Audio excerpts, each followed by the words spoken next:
প্রিয় দর্শক, উমরি শাসন কখনো দেখছেন? খলিফাতুল মুসলিমিন হযরত ওমর রাদিয়াল্লাহু তাআলা আনহুর জামানায় কিরকম শাসন ছিল? বিশ্বাস করেন, আল্লাহর কসম করে বলতেছি, যদি একজন আলেমকে ক্ষমতার চেয়ারে বসান তাহলে হযরত ওমরের শাসন কিন্তু আপনারা দেখতে পারবেন। আসলে সিলেট 5 আসনের মধ্যে এই 4 জন ব্যক্তির মধ্যে কাকে আপনি চাচ্ছেন? মুফতি রেজাউল করিম আবরার একজন প্রার্থী হিসেবে তিনি দাঁড়ান, তাহলে জনগণের জন্য কতটুকু কাজ তিনি করতে পারবেন? আপনি কাকে সিলেক্ট করতে চাচ্ছেন এবং কে আপনার প্রিয় মানুষ হতে পারেন সেটা কিন্তু অবশ্যই আমাদের কমেন্ট সেকশনে জানিয়ে যাবেন। দর্শক, আমরা চাচ্ছি বর্তমানে ইসলামপন্থীদের একটি জাগরণ হোক এবং বাংলাদেশে ইসলামপন্থীরা যদি ক্ষমতায় যায়, ক্ষমতার চেয়ারে গিয়ে বসে, তাহলে এই দেশের বেকারত্ব কমে যাবে, এই দেশের দুর্নীতি বন্ধ হয়ে যাবে, এই দেশের চাঁদাবাজি বন্ধ হবে, টেন্ডারবাজি বন্ধ হবে, ইত্যাদি ইত্যাদি যা অপকর্ম আছে সবকিছু বন্ধ হয়ে যাবে। কারণ একটাই, তাদের মধ্যে আদর্শ আছে। আর যার মধ্যে আদর্শ থাকবে, নীতি থাকবে, সেই মানুষের মাধ্যমে কখনো টেন্ডারবাজি, চাঁদাবাজি, কোনো ধরনের অপকর্ম সম্ভব না। দর্শক, সেই ক্ষেত্রে আমরা চাচ্ছি যেই সংসদ সদস্য হোক না কেন,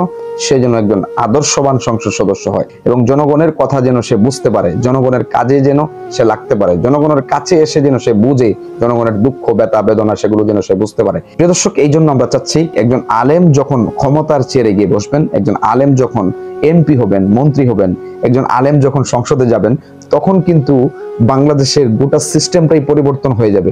তিনি যে আসন থেকে উঠে আসবেন, সেই আসনের মানুষগুলো কিন্তু আরামে থাকবে, শান্তিতে বসবাস করতে পারবে। সেই আসনের মানুষের দুঃখ কষ্টগুলো সেই এমপির সাথে ভাগাভাগি করতে পারবেন। প্রিয় দর্শক, আমরা বিগত টাইমে কিন্তু দেখেছি যারা সংসদ সদস্য হিসেবে যেই আসন থেকেই যাক না কেন, তারা তাদের আসনের মানুষদের সাথে কি ধরনের আচরণ করেছিল সেগুলো কিন্তু আমরা অনলাইন এবং সোশ্যাল মিডিয়ার কল্যাণে সেগুলো আমরা দেখতে পেরেছি।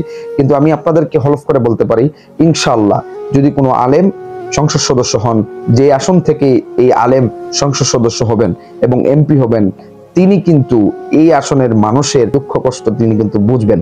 এটা কিন্তু আপনারা মাথায় রাখেন।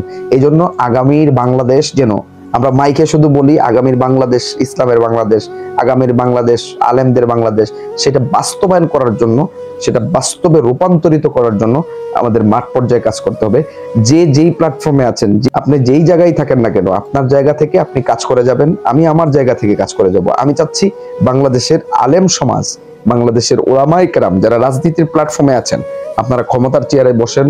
আলেম সমাজ যারা আছেন, আপনারা যখন ক্ষমতার মসনদে বসবেন, তখন দেখবেন এই দেশের দুর্নীতি বন্ধ হয়ে যাবে, চাঁদাবাজি বন্ধ হয়ে যাবে, মানুষ তখন শান্তিতে বসবাস করবে। ভালো থাকবেন, সুস্থ থাকবেন, দেখা হবে নতুন কোনো ভিডিওর মাধ্যমে।